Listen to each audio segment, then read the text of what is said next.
2 Samuel chapitre 13, traduction Louis II.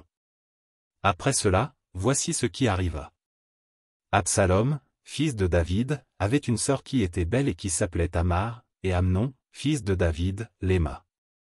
Amnon était tourmenté jusqu'à se rendre malade à cause de Tamar, sa sœur, car elle était vierge, et il paraissait difficile à Amnon de faire sur elle la moindre tentative.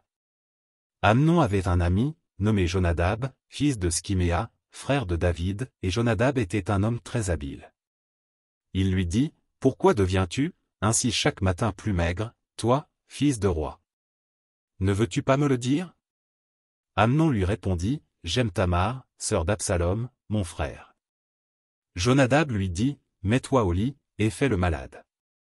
Quand ton père viendra te voir, tu lui diras, « Permets à Tamar, ma sœur, de venir pour me donner à manger, qu'elle prépare un mets sous mes yeux, afin que je le voie et que je le prenne de sa main. » Amnon se coucha, et fit le malade. Le roi vint le voir, et Amnon dit au roi, « Je te prie, que Tamar, ma sœur, vienne faire 2 gâteaux sous mes yeux, et que je les mange de sa main. » David envoya dire à Tamar dans l'intérieur des appartements, « Va dans la maison d'Amnon, ton frère, et prépare-lui un mets. » Tamar alla dans la maison d'Amnon, son frère, qui était couché. Elle prit de la pâte, la pétrit, prépara devant lui des gâteaux, et les fit cuire. Prenant ensuite la poêle, elle les versa devant lui. Mais Amnon refusa de manger. Il dit, « Faites sortir tout le monde. » Et tout le monde sortit de chez lui. Alors Amnon dit à Tamar, « Apporte le mets dans la chambre, et que je le mange de ta main. » Tamar prit les gâteaux qu'elle avait faits, et les porta à Amnon, son frère, dans la chambre. Comme elle les lui présentait à manger, il la saisit et lui dit, « Viens, couche avec moi, ma sœur. » Elle lui répondit, « Non, mon frère, ne me déshonore pas, car on n'agit point ainsi en Israël, ne commets pas cette infamie. Où irai-je, moi, avec ma honte? Et toi, tu serais comme l'un des infâmes en Israël. Maintenant, je te prie, parle au roi, et il ne s'opposera pas à ce que je sois à toi. » Mais il ne voulut pas l'écouter, il lui fit violence, la déshonora et coucha avec elle. Puis Amnon eut pour elle une forte aversion, plus forte que n'avait été son amour. Et il lui dit, « Lève-toi, va-t'en. » Elle lui répondit, « N'augmente pas, en me chassant, le mal que tu m'as déjà fait. » Il ne voulut pas l'écouter. Et appelant le garçon qui le servait, il dit, « Qu'on éloigne de moi cette femme et qu'on la mette dehors. Et ferme la porte après elle. » Elle avait une tunique de plusieurs couleurs, car c'était le vêtement que portaient les filles du roi, aussi longtemps qu'elles étaient vierges. Le serviteur d'Amnon la mit dehors, et ferma la porte après elle. Tamar répandit de la cendre sur sa tête, et déchira sa tunique bigarrée, elle mit la main sur sa tête, et s'en alla en poussant des cris. Absalom, son frère, lui dit, « Amnon, ton frère, a-t-il été avec toi?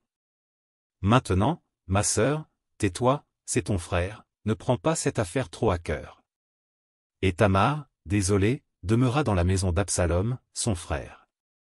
Le roi David apprit toutes ces choses, et il fut très irrité. Absalom ne parla ni en bien ni en mal avec Amnon, mais il le prit en haine, parce qu'il avait déshonoré Tamar, sa sœur. 2 ans après, comme Absalom avait les tondeurs à Balatsor, près d'Éphraïm, il invita tous les fils du roi.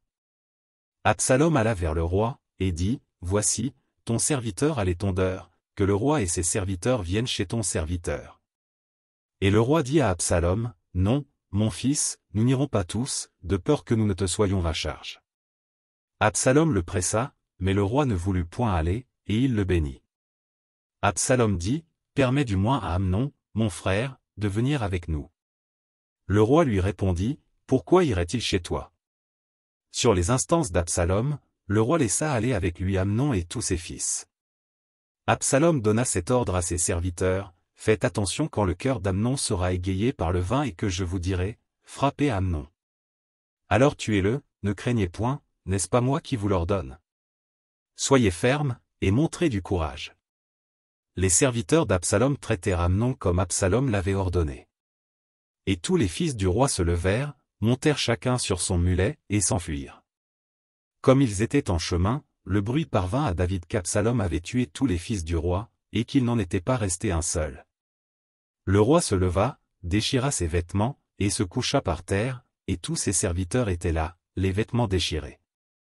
Jonadab, fils de Schiméa, frère de David, prit la parole et dit, « Que mon Seigneur ne pense point que tous les jeunes gens, fils du roi, ont été tués, car Amnon seul est mort, et c'est l'effet d'une résolution d'Absalom, depuis le jour où Amnon a déshonoré Tamar, sa sœur.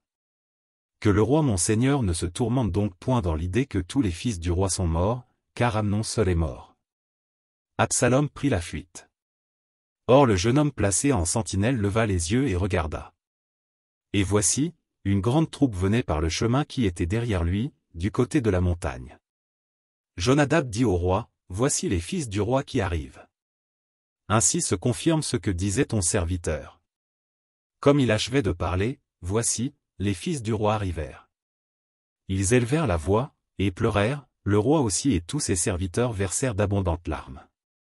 Absalom s'était enfui, et il alla chez Talmaï, fils d'Amihur, roi de Guéshur. Et David pleurait tous les jours son fils.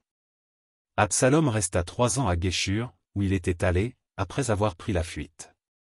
Le roi David cessa de poursuivre Absalom, car il était consolé de la mort d'Amnon.